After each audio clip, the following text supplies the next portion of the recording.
भगवान भोलेनाथ के लाल पार्वती माता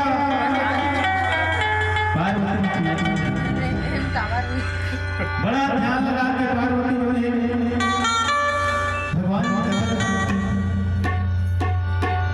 भगवान भोलेनाथ से निवेदन करते जिस प्रकार से आज भक्ति भजन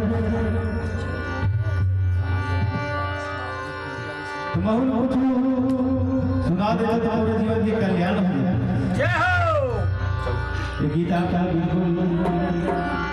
एक जानो स्वामी के हाँ रहते तक अब पूरा जीवन धनी है